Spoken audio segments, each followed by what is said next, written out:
Hello दोस्तों, नमस्कार। Welcome to this video. उम्मीद करता हूं आप सब बहुत बढ़िया होंगे। तो साथियों, आप जानते हैं हम लोग जनरल स्टडीज का अध्ययन कर रहे हैं और जनरल स्टडीज में अभी हम लोग मॉडर्न हिस्ट्री को कवर कर रहे हैं। मॉडर्न हिस्ट्री में अभी आज के इस वीडियो के माध्यम से हम लोग भारतीय राष्ट्रीय आंदोलन को एक तरीके से पूरा एकदम रिकैप करने वाले हैं। उन इंपॉर्टेंट फैक्ट, इंपॉर्टेंट डाटा को हम कवर करने वाले हैं जो आपके एग्जाम के दृष्टिकोण से इंपॉर्टेंट है। सरसरी निगाह में उन इंपॉर्टेंट फैक्ट को हम देखेंगे जो जहां से क्वेश्चन बनते हैं, चाहे वो भारतीय राष्ट्रीय जो है कांग्रेस का जो अधिवेशन हुए हैं, प्रमुख अधिवेशन हैं, उनसे संबंधित जो घटनाएं हैं, इवेंट्स हैं, ठीक है। और इसके साथ साथ गवर्नर जनरल जो प्रशासनिक उनकी नीतियां हैं, महत्वपूर्ण ऐतिहासिक मोड़, इन सारी घटनाओं को हम यहां पर क्रमवार तरीके से देखेंगे।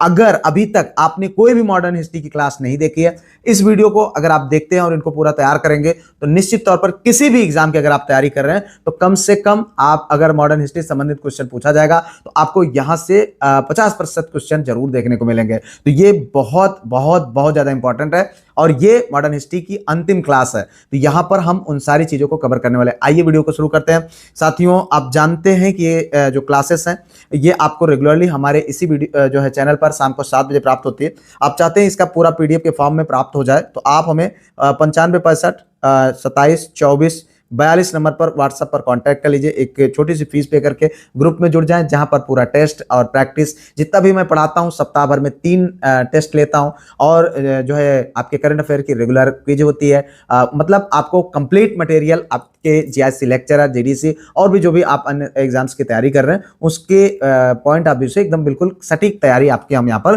करा रहे हैं। तो आइए वीडियो को शुरू करते हैं। सबसे पहले हम देखेंगे यहाँ पर स्थापना किसकी, क्योंकि हम सबसे पहले कांग्रेस के देखेंगे। बहुत सारे इवेंट्स ऐसे हैं, बहुत सारी ऐसी घटनाएं हैं जिनको आपको देखना है और इस वीडियो के माध्यम से पूरी चीजों को एकदम से हम रिकैप करने वाले हैं। धैर्य बनाएं, बस सिर्फ सुनते जाए, सब कुछ बहुत बेहतरीन होने वाला है इसमें, ठीक है। यहां पर देखें, स्थापना होती है और एक नई शुरुआत के उद्देश्य से। इसका पहला अधिवेशन आप जानते हैं 1885 में, हमने सब पढ़ा दिया है बाकायदे से बिल्कुल। और कहां पर, बंबई में होता है। और इसके अध्यक्ष कौन होते हैं, ध्यान दीजिएगा, व्योमेश चंद्र बनर्जी। ज्यादा डीप नहीं जाएंगे क्योंकि हमने सब कुछ पढ़ा हुआ है, ठीक है। यहां पर देख लीजिए। और ये कहां पर हुआ था भैया, ये भी ध्यान रखें, वह स्थान कौन था, गोकुल दास तेजपाल महाविद्यालय। ये देखो, ठीक है। यहां पर ये जो है इनका पहला अधिवेशन हुआ था। उसके बाद इससे संबंधित कुछ इंपॉर्टेंट फैक्ट हैं, उनको आप देख लीजिए, ठीक है। ये पहली बार जब अधिवेशन हुआ था तो 72 प्रतिनिधियों ने भाग लिया था और सचिव कौन थे, ए.ओ. ह्यूम, ठीक है। अध्यक्ष तो ये हो गए व्योमेश चंद्र बनर्जी और सचिव कौन थे, ए.ओ. ह्यूम थे, ठीक है।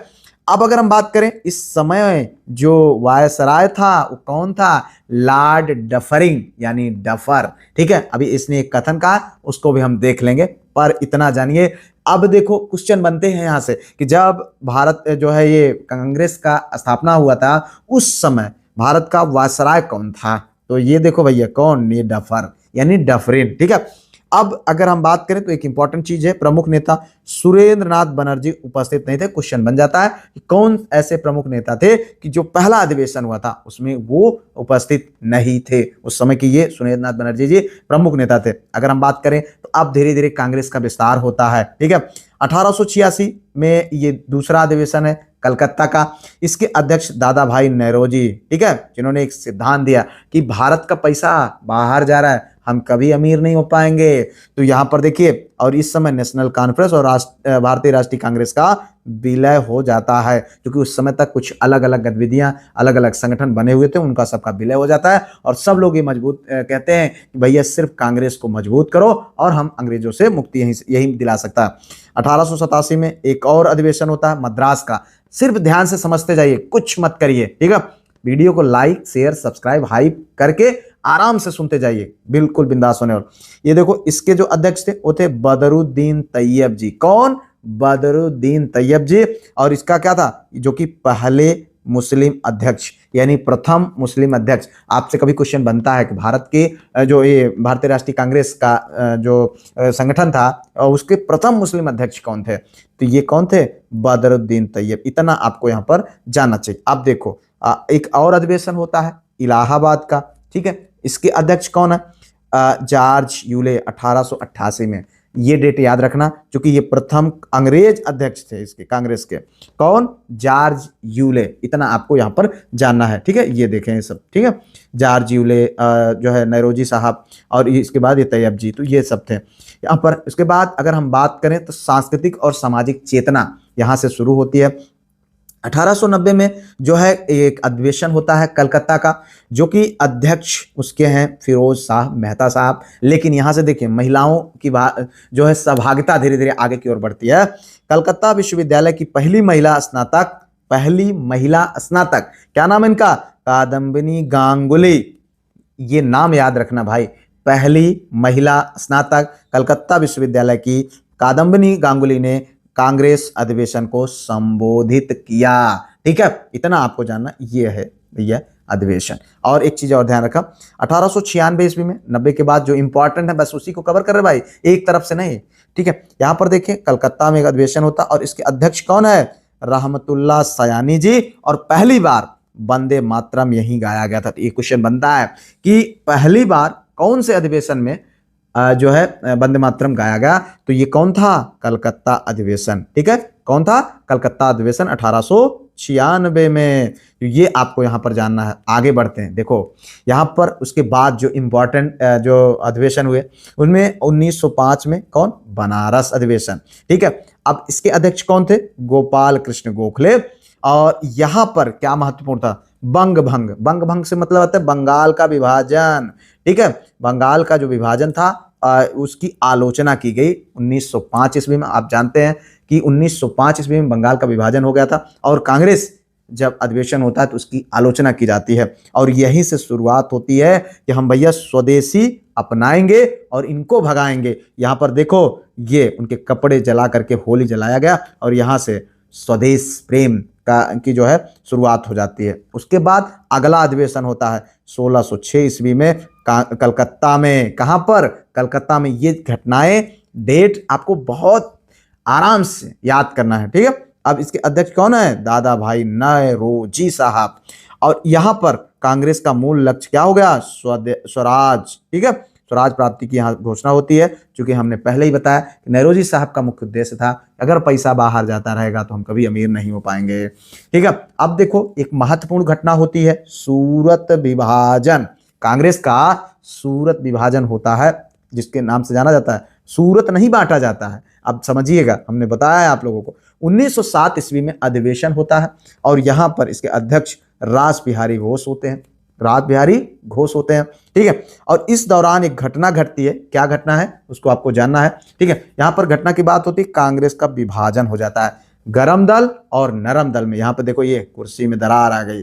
अब यहां पर जो लाल, बाल और पाल तीनों लोग अलग हो जाते हैं, ठीक है। मतलब ये तीनों लोग गरम दल के थे। ये लोग भैया इनसे किनारा कर लेते हैं, भैया देखो ऐसा है, आपके रास्ते अलग है, हमारे रास्ते अलग है। और ये इसी अधिवेशन के दौरान होता है। क्वेश्चन बनता है कि इस दौरान अध्यक्ष कौन था? तो रास बिहारी घोष थे, ठीक है। इतना आपको यहाँ पर ध्यान रखना। अब इसके बाद अगला जो अधिवेशन होता है, जो इंपॉर्टेंट अधिवेशन होता है, वो होता है 1915 में। अधिवेशन हो रहे थे रेगुलरली, लेकिन जो इंपॉर्टेंट है हमको उनको कवर करना। तो ये बंबई में होता है और इसके अध्यक्ष सत्येंद्र प्रसन्न सिन्हा जी थे। और इसका महत्वपूर्ण चीज जो हुई, लॉर्ड वेलिंगटन ने भाग लिया। ये क्वेश्चन बनता है कि लॉर्ड वेलिंगटन ने किस अधिवेशन में भाग लिया था और वो अधिवेशन कहां और कब हुआ था? 1915 में बंबई में। इतना आपको ध्यान रखना है, ठीक है। अब इसके बाद अगर हम बात करें जो एक ऐतिहासिक अधिवेशन होता है, वो होता है 1916 में लखनऊ में। ऐतिहासिक सत्र होता है और इस दौरान नरम दल और गरम दल दोनों एक हो जाते हैं। अभी जो 1907 में डिवाइड हुए थे सूरत अधिवेशन में, यहां पर जाकर के 16 में एक हो जाते हैं। और इसके अध्यक्ष कौन है? अंबिका चरण मजूमदार, ठीक है। अब यहां पर देख लें, नरम दल और गरम दल का एकीकरण होता है। आप जानते हैं कि तिलक और एनी बेसेंट ने होम रूल आंदोलन इसी दौरान शुरू किया था और इन्हीं के प्रयास से कांग्रेस और लीग में समझौता होता है। कांग्रेस और लीग का मतलब मुस्लिम लीग में भी समझौता होता है, ठीक है। तिलक इसी दौरान एक बहुत इंपॉर्टेंट कोट करते हैं, वो कौन सा है? कि स्वराज मेरा जन्मसिद्ध अधिकार है, हम इसको ले करके रहेंगे। ये जो है यहाँ पर देख सकते हैं, बाल गंगाधर तिलक, ठीक है। लाल बाल पाल। आगे देखो भाई, यहां पर अब बात होती है नेतृत्व और नीति में बदलाव। क्या होता है? नेतृत्व और नीति में बदलाव। अब देखो यहां पर धीरे धीरे अब गांधी जी का प्रवेश हो चुका था। कलकत्ता का अधिवेशन होता है और इसकी अध्यक्ष एनी बेसेंट बनती हैं और पहली महिला अध्यक्ष हैं कांग्रेस की पहली महिला अध्यक्ष की जब बात आती है तो कौन है? Annie Besant. हजारों बार क्वेश्चन पूछे गए अलग अलग प्रकार के एग्जाम में, आप इसको ध्यान रखें। लेकिन अब यहाँ पर देखिए 1920 ईस्वी में नागपुर का जो अधिवेशन होता है इसके अध्यक्ष वी राघवाचारी जी हैं और कांग्रेस ने पहली बार देशी रियासतों के प्रति अपनी नीति को घोषित किया। तो ये क्वेश्चन बनता है कि कब अपनी नीति को घोषित किया था? तो ये 1920 के नागपुर अधिवेशन के दौरान, और यहीं पर असहयोग आंदोलन के कार्यक्रम का अनुमोदन होता है। इससे पूर्व सितंबर 1920 में कलकत्ता विशेष अधिवेशन में स्वीकृति दी गई थी। ठीक है, एक और विशेष अधिवेशन बुलाया गया था, उसमें स्वीकृति दी गई थी और यहीं से गांधीवादी युग की शुरुआत हो जाती है। हालांकि 1917 ईस्वी में वो जो है सत्याग्रह जो आंदोलन मतलब चंपारण सत्याग्रह था, वहां से चीजें आगे बढ़ गई थी। गांधी जी की शुरुआत वहीं से हो गई थी, आगमन हो चुका था, लेकिन अब यहाँ से विशेष होता है। अब 1924 ईस्वी में बेलगांव का अधिवेशन होता है। अब इसके महात्मा गांधी अध्यक्ष बनते, एकमात्र बार अध्यक्ष बने थे। वो कब बने थे? 1924 ईस्वी में बेलगांव अधिवेशन में। बहुत ज्यादा इंपॉर्टेंट है, आपको ध्यान रखना है। ठीक है, एकमात्र अधिवेशन जिसकी अध्यक्षता गांधी जी ने सिर्फ एक बार कांग्रेस के अध्यक्ष बने थे, और वो कौन सा? बेलगांव अधिवेशन 1924 में। ठीक है, यहां पर देखें। उसके बाद कानपुर में एक अधिवेशन होता है 1925 में, और ये जाना जाता है किसके लिए? सरोजनी नायडू के लिए। क्यों? क्योंकि ये प्रथम भारतीय महिला थी। ठीक है, अभी यहां पर हमने देखा कि जो है पहली महिला अध्यक्ष कौन थी? एनी बेसेंट, लेकिन ये विदेशी थी। और प्रथम भारतीय महिला की बात आती है तो सरोजनी नायडू। ये क्वेश्चन कई बार एग्जाम में पूछा गया, तो इसको यहाँ पर ध्यान दें। अब देखो धीरे धीरे हम स्वराज की ओर बढ़ रहे थे, स्वराज हमारा मुख्य लक्ष्य बन गया था। अब 1927 ये देखो कितनी बार हमने आपको प्रीवियस ईयर में सॉल्व कराया। ये देखो मद्रास का वो अधिवेशन था, इसकी अध्यक्षता मोहम्मद ये जो है एम ए अंसारी साहब कर रहे थे। और यहाँ पर क्या था? स्वतंत्रता का प्रस्ताव पारित किया गया और साइमन कमीशन के बहिष्कार का प्रस्ताव यहीं पर पारित किया गया।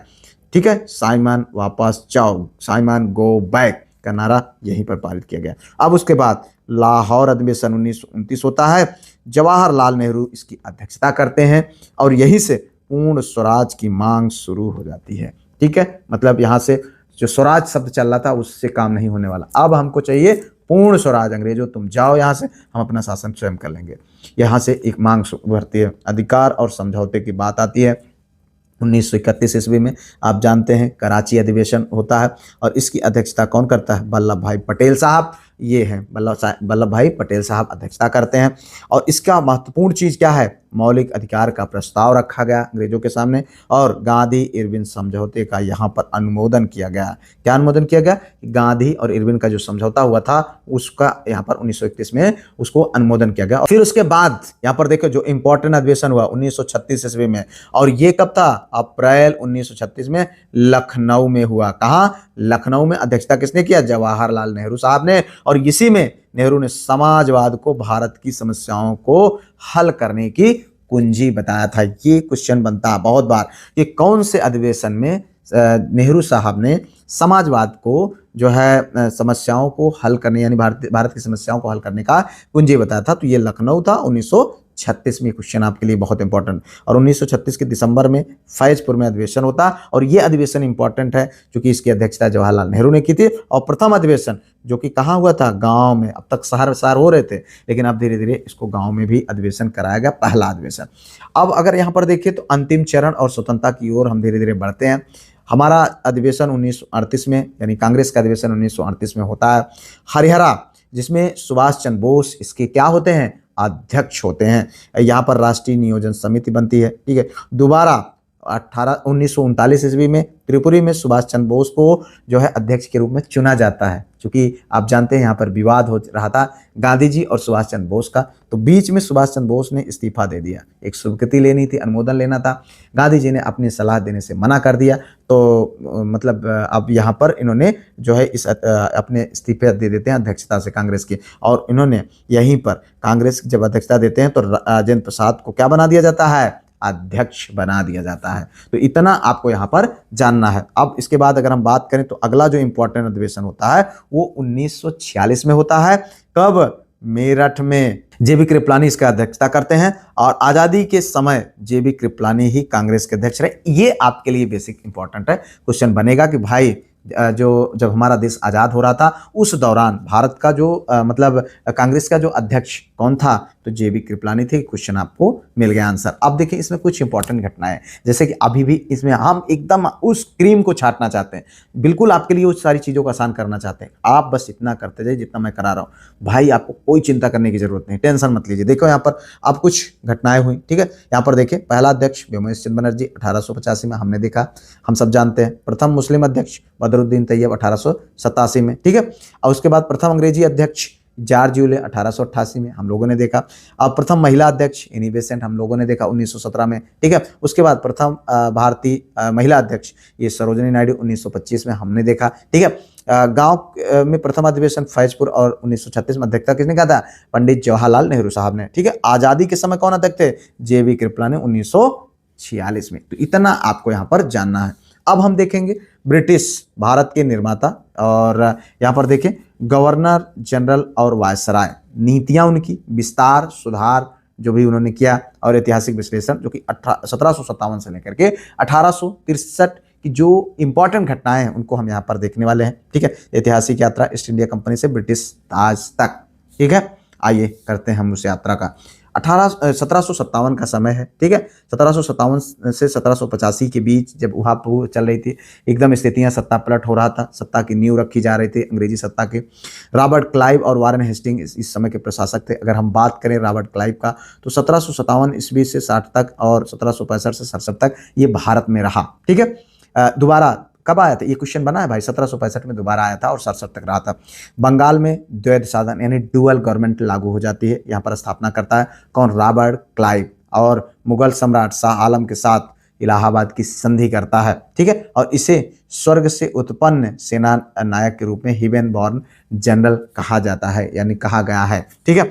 अब अगर हम बात करते हैं वारेन हेस्टिंग का, जो कि 1772 से 85 के प्रशासनिक सुधार के बारे में इसकी बात करेंगे। बंगाल का ये पहला गवर्नर जनरल था। भारत मतलब आप ध्यान दीजिएगा, जब क्वेश्चन बनता है भारत का नहीं बंगाल का प्रथम गवर्नर जनरल कौन था, वारेन हेस्टिंग, ठीक है। भारतीय कोषागार को मुर्शिदाबाद से कलकत्ता स्थानांतरित किया इसने, क्या कहता, मुर्शिदाबाद से कलकत्ता स्थानांतरित किया। और 1772 ईस्वी में जिले मतलब प्रत्येक जिले में एक फौजदारी तथा एक दीवानी अदालत की स्थापना किया इसने। ये क्वेश्चन बनता है कि जो है एक जिले में मतलब जिले में एक फौजदारी और एक दीवानी अदालत की स्थापना किसने किया था, तो ये वारेन हेस्टिंग ने 1772 ईस्वी में। और बोर्ड ऑफ रेवेन्यू की भी स्थापना किया इसने। ये देखो टकल हुआ, ये था आपका जो है रॉबर्ट क्लाइव, ठीक है, डुअल गवर्नमेंट एरा।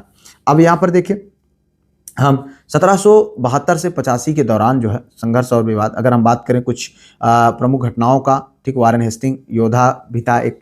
इसके समय प्रथम जो है आंग्ल मराठा युद्ध हुआ 1785 से 82 के बीच। द्वितीय आंग्ल मैसूर युद्ध हुआ 1780 से 84 के बीच। इंपॉर्टेंट घटनाएं हैं भाई, रिकैप कर रहे हैं हम लोग, उनको आप ध्यान रखें, ठीक है। सुरक्षा प्रकोष्ठ की बात आती है तो रिंग फेंस की नीति वारेन हेस्टिंग से संबंधित है। मुगल सम्राट को मिलने वाली जो 26 लाख की वार्षिक पेंशन को इसने क्या कर दिया, बंद करवा दिया कि भाई हम पेंशन नहीं देंगे, तुमको जो करना हो कर लो, ठीक है, इस तरीके का। और इसके समय कुछ विवाद हुए, जैसे बंगाली ब्राह्मण नंद कुमार पर झूठे आरोप लगाकर किसने फांसी की सजा दिलवाई, ठीक है। एकमात्र गवर्नर जनरल जिस पर इंग्लैंड के हाउस ऑफ कॉमन्स में महाभियोग चलाया गया, ठीक है। आगे देखो भाई यहाँ पर 1786 से 93 व्यवस्था और न्याय का युग, इसको हम मानते हैं। यहाँ पर अगर हम देखें तो लॉर्ड कॉर्नवालिस, अब सिविल सेवा का जनक इसको बोला। ये क्वेश्चन बहुत बार पूछा गया भाई, सिविल सेवा का जनक किसे माना जाता है, तो लॉर्ड कॉर्नवालिस का, ठीक है। कौन, लॉर्ड कॉर्नवालिस। प्रशासनिक एवं न्यायिक सुधार में जब इसकी बात होती है तो भारत में सिविल सेवा का जनक लॉर्ड कॉर्नवालिस, क्वेश्चन बहुत बार पूछा गया, ध्यान रखें। न्यायिक और कर संबंधी शक्तियों का पृथक्करण इसने किया, ठीक है। 1793 ईस्वी में कॉर्नवालिस कोड का निर्माण किया, कॉर्नवालिस कोड का निर्माण, ठीक है। और एक चीज, 4 भ्रमणशील अदालतों की स्थापना इसने किया, ठीक है। क्या किया, 4 भ्रमणशील अदालतों की स्थापना किया, 3 बंगाल में 1 बिहार में, ठीक है। तो इतना इसके कार्यकाल में किया गया। प्रत्येक जिले में जो है पुलिस थाने की स्थापना कर दरोगा को इसका इंचार्ज बनाया। तो ये व्यवस्थाएं इसके द्वारा की गई थी। और पहले क्या था, ठीक है, कोई बात नहीं, अगर अंग्रेज आए तो उनसे बहुत कुछ चीज़ें सीखने को भी मिला। यहाँ पर देख सकते हैं ये कॉर्नवालिस का कोड था, ठीक है, जो 1793 ईस्वी में आया था। तो यहाँ पर देखिए राजस्व की अगर बात करते हैं, राजस्व के लिए इसकी जो नीति थी, 1793 में अस्थाई बंदोबस्त यानी परमानेंट सेटलमेंट की शुरुआत किया। और एक चीज और, ये भी क्वेश्चन पूछा जाता है भाई, कॉर्नवालिस की कब्र कहाँ है? गाजीपुर उत्तर प्रदेश में है। इससे संबंधित कई बार क्वेश्चन पूछा गया है। ठीक, अब अगर यहाँ पर देखिए हम 1793 से लेकर के 1805 की घटनाओं को हम देखते हैं। यहाँ पर विस्तार की नीति, ठीक है, अंग्रेज अपना फैलाव कर रहे थे धीरे धीरे करके।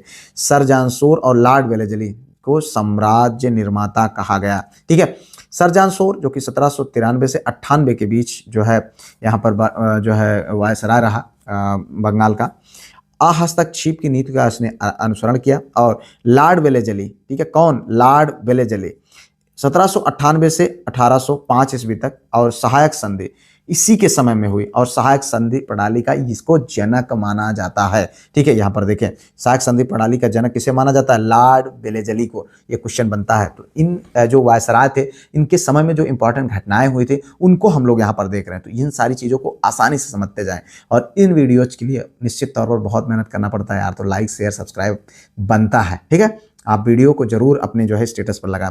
स्वीकार करने वाले राज्यों, अगर ये बात करें सहायक संधि प्रणाली, तो इसको स्वीकार करने वाले जो राज्य हैं, सबसे पहले हैदराबाद। 1798 में बहुत बार क्वेश्चन पूछा गया कि सबसे पहले किसने जो है स्वीकार किया, तो हैदराबाद ने। ठीक है, मैसूर 1799 में, तंजौर 1799 में, अवध जो है 1801, पेशवा दिसंबर 1801, बरार एवं भोसले 1803, सिंधिया 1804 आदि। और इसी दौरान आंग्ल मैसूर। अब इस दौरान एक क्वेश्चन बनता है, ठीक है, कि जो है इंदौर ने, जो इंदौर के जो होलकर वंश था, उसने ये सहायक संधि को स्वीकार नहीं किया था।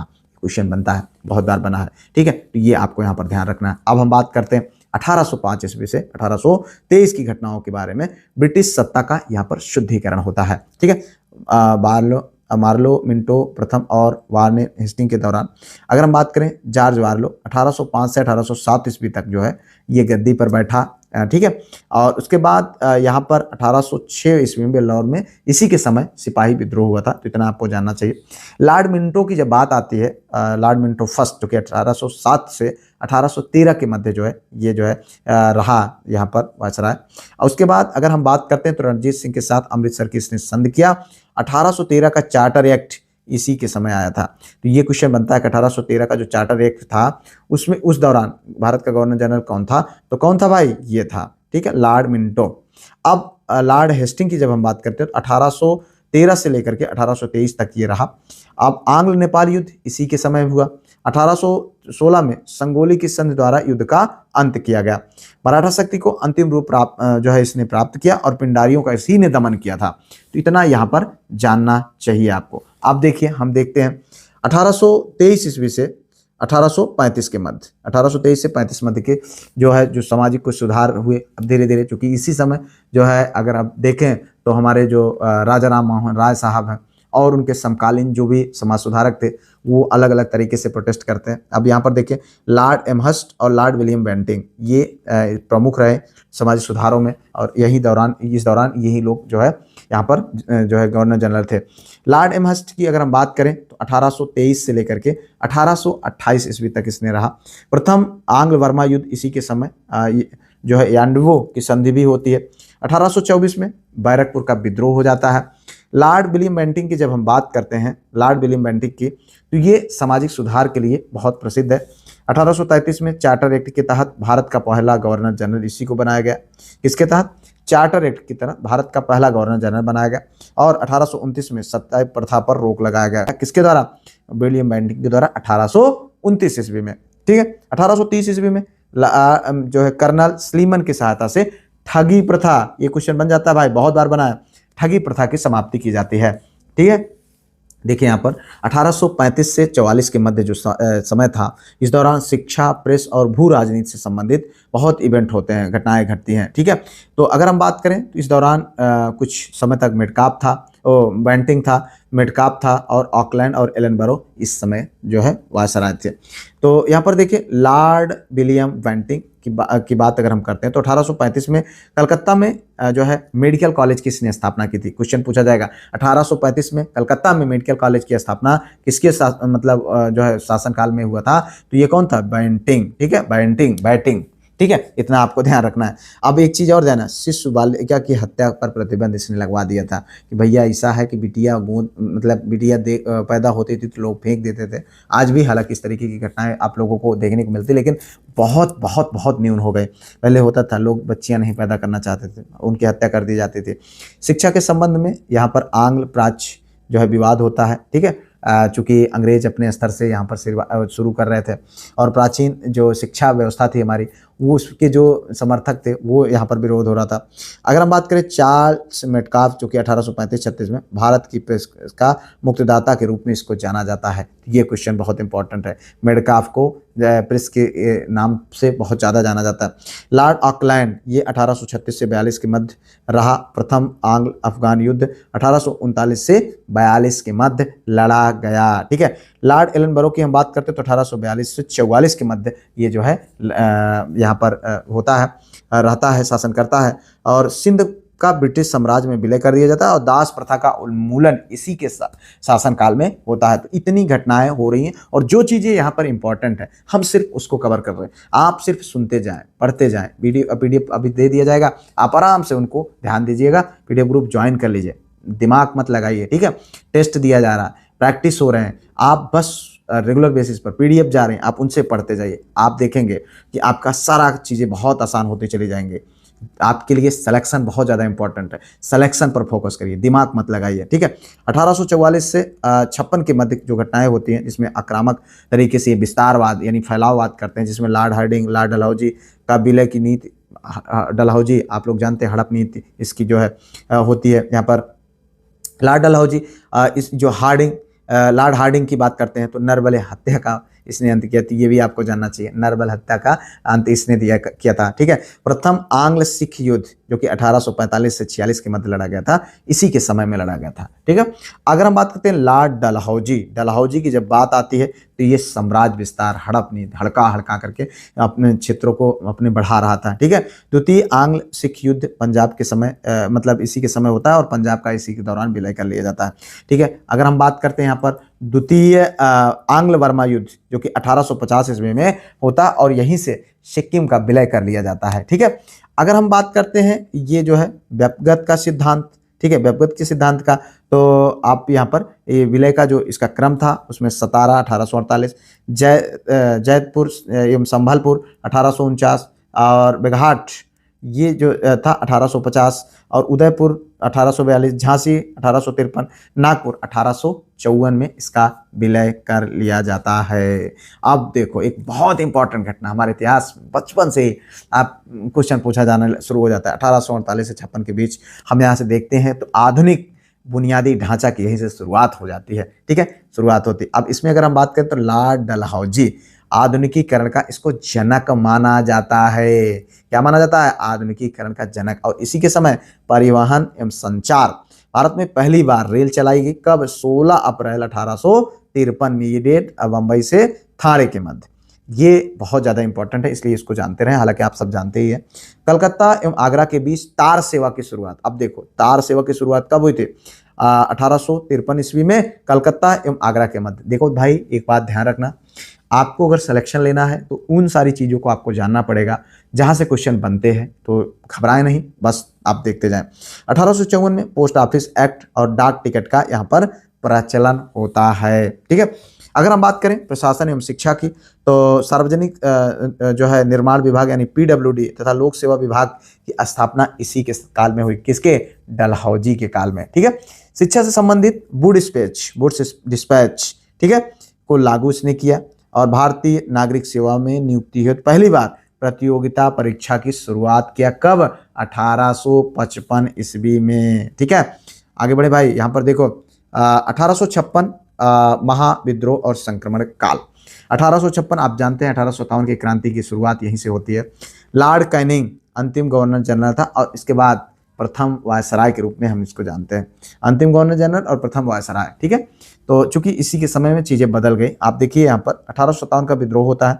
लॉर्ड कैनिंग के समय सबसे महत्वपूर्ण घटना 1857 होती है। हमने जब डिस्क्रिप्टिव क्लास ले रहे थे बढ़िया से पूरी चीजों को हम लोगों ने देखा था, कहाँ घटना हुई, कब हुई, कैसे हुआ, तो उसको आप वीडियो देखेंगे आराम से क्लियर हो जाएगा। भारत का अंतिम गवर्नर जनरल में भारत का प्रथम वायसराय, ये क्वेश्चन बनता है, प्रथम वायसराय और भारत का अंतिम गवर्नर जनरल यही था, कौन? Lord Canning. कैनिंग, ठीक है।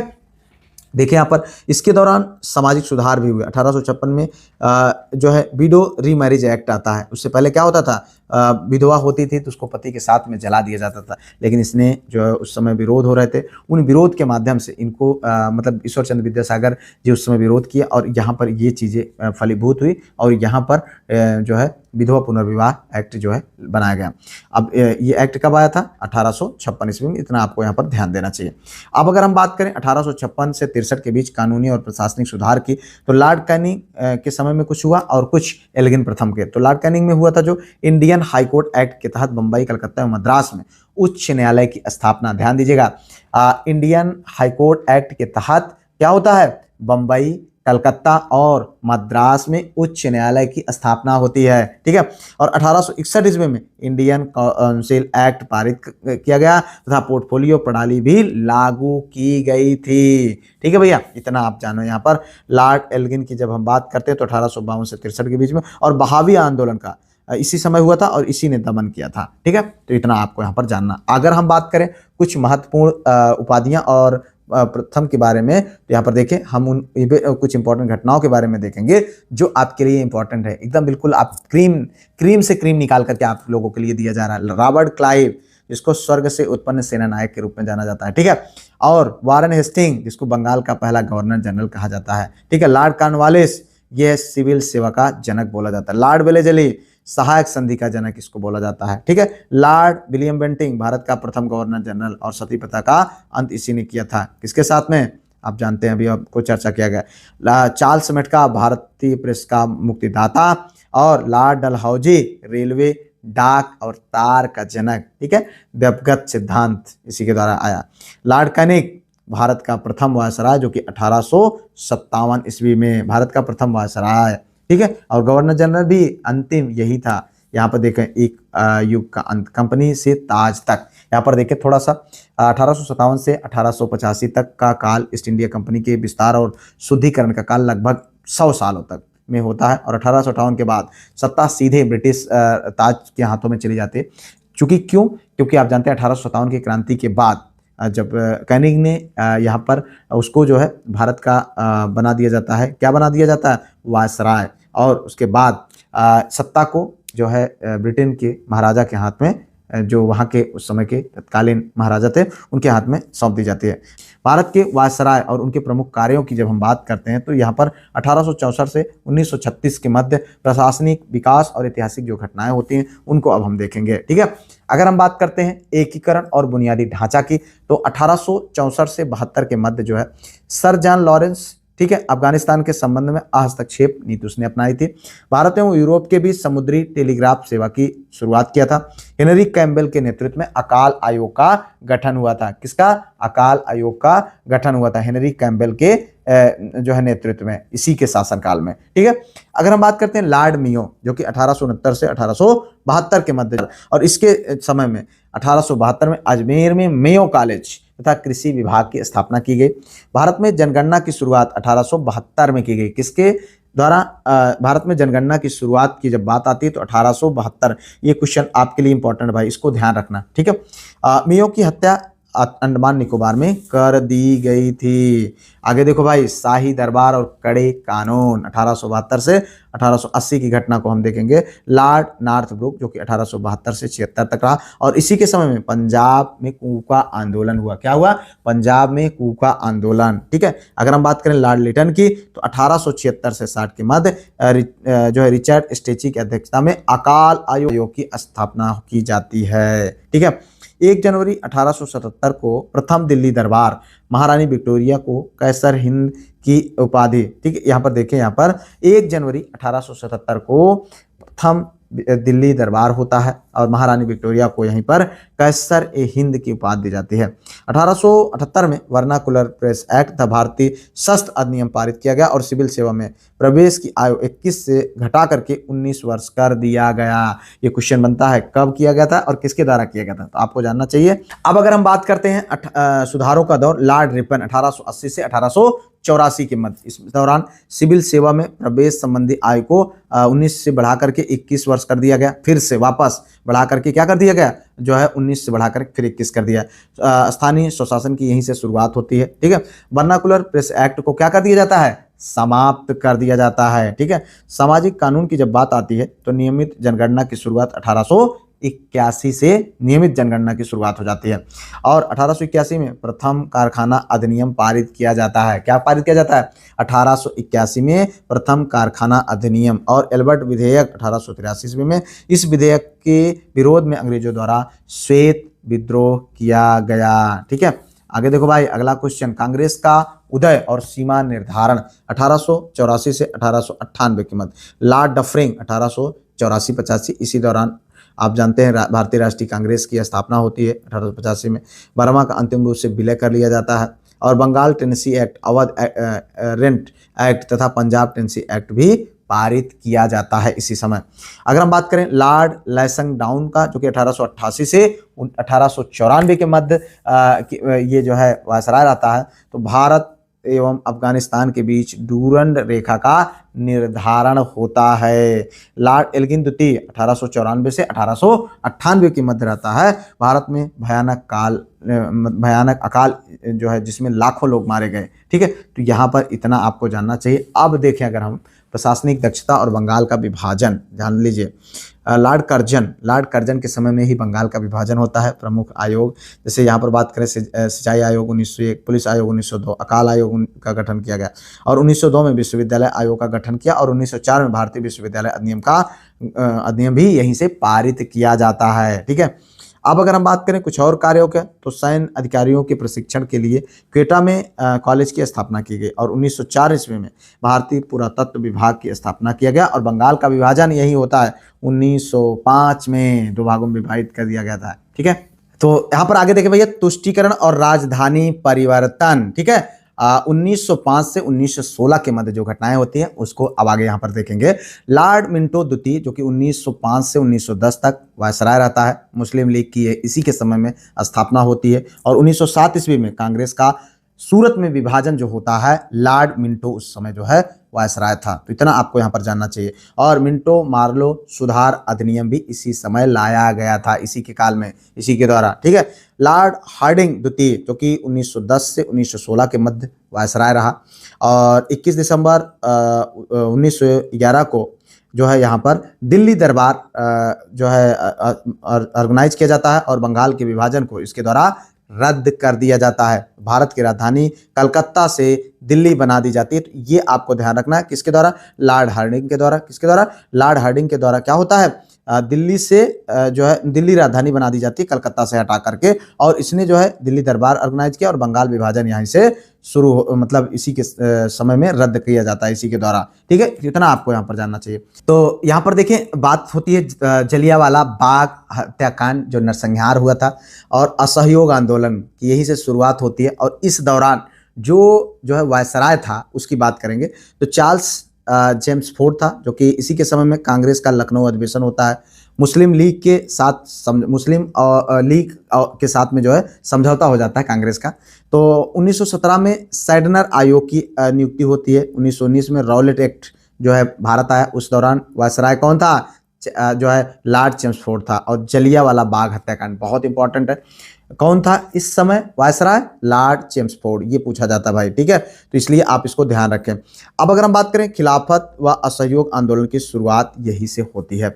अब बात करें अगर स्वराज की मांग और गोलमेज सम्मेलन की, तो ये है 1921 से 1931 की घटना। इस 10 वर्षों में लॉर्ड रीडिंग जो है 1921 से 1926 तक वायसराय होता है। भारत का यह एकमात्र यहूदी वायसराय है, इसको आप ध्यान रखें। लॉर्ड रीडिंग, बात हो रही है लॉर्ड रीडिंग की, ये क्वेश्चन बनता है कि भारत का एकमात्र यहूदी वायसराय तो कौन है, लॉर्ड रीडिंग है, ठीक है। चौरी चौरा कांड के बाद असहयोग आंदोलन वापस ले लिया जाता है, ठीक है। प्रिंस ऑफ वेल्स का भारत में आगमन होता है, कब, 1921 में। और यहाँ पर लॉर्ड इरविन जो कि 1926 से 31 के मध्य जो है वायसराय रहता है भारत का। 3 फरवरी 1928 को साइमन कमीशन इसी के समय में भारत आया था, ठीक है। 1929 ईस्वी में कांग्रेस का लाहौर अधिवेशन होता है जिसमें पूर्ण स्वराज की डिमांड की जाती है। सबने अयोध्या आंदोलन की यहीं से शुरुआत होती है। इसी के समय प्रथम गोलमेज जो है और प्रथम गोलमेज सम्मेलन भी 12 नवंबर 1930 में इसी के समय में होता है, ठीक है भैया। इतना आपको यहाँ पर जानना चाहिए। तो इन इंपॉर्टेंट चीज़ों को आप बिल्कुल ध्यानपूर्वक सुने, ध्यान दें, और आपका पूरी तरीके से रिकैप करने का प्रयोग किया जा रहा है, समराइज करने का प्रयास किया जा रहा है। ठीक है, संवैधानिक सुधारों की जब बात आती है तो 1931 से 1936 माना जाता है। लॉर्ड विलिंगडन जो है द्वितीय गोलमेज सम्मेलन का आयोजन होता है, इसमें कांग्रेस प्रतिभाग करती है, गांधी जी प्रतिभाग करते हैं। द्वितीय सविनय अवज्ञा आंदोलन की शुरुआत होती है, चूंकि यहाँ पर बात नहीं बनती है। 16 अगस्त 1932 को रैमजे मैकडोनाल्ड ने सांप्रदायिक पंचायत की घोषणा होती है। ठीक है, तृतीय गोलमेज सम्मेलन का आप जानते हैं जो है यहाँ पर आयोजन होता है इसी के समय में। कब? लॉर्ड विलिंगडन के समय में।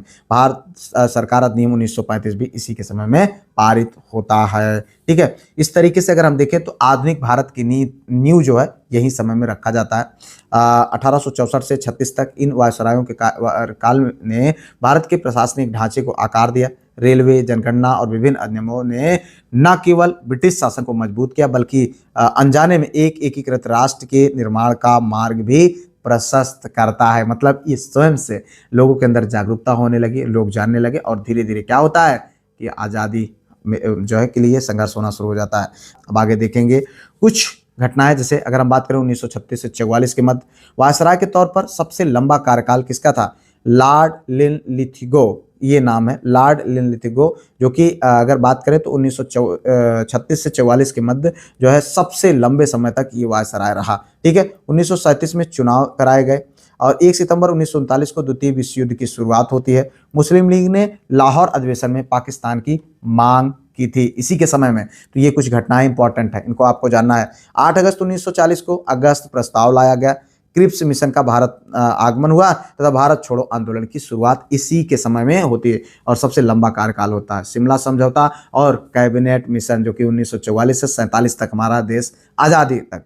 शिमला समझौता और कैबिनेट मिशन की जब हम बात करते हैं तो 1945 ईस्वी में शिमला समझौता का आयोजन होता है। कैबिनेट मिशन इसी दौरान भारत आता है, क्या करने के लिए? जो है संविधान के लिए एक जो है समिति थी उसी को बनाने के लिए। भारत छोड़ो आंदोलन के समय लॉर्ड बेवेल भारत का प्रधान सेनापति था, जो बाद में 1944-47 के मध्य भारत का वायसराय बन गया। ठीक है, ब्रिटिश प्रधानमंत्री इटली की 20 फरवरी 1947 को भारत की स्वतंत्रता के संबंध में हाउस ऑफ कॉमन्स में घोषणा किया गया। और 1947-48 की जब बात आती है तो 24 मार्च 1947 को भारत के गवर्नर जनरल के रूप में नियुक्त किया गया। ठीक है, भारत के गवर्नर जनरल के रूप में नियुक्तियां होती है और 3 जून 1947 को भारत के विभाजन की योजना घोषित कर दी जाती है। ठीक है, अगस्त 1947 को भारत आज़ाद हुआ।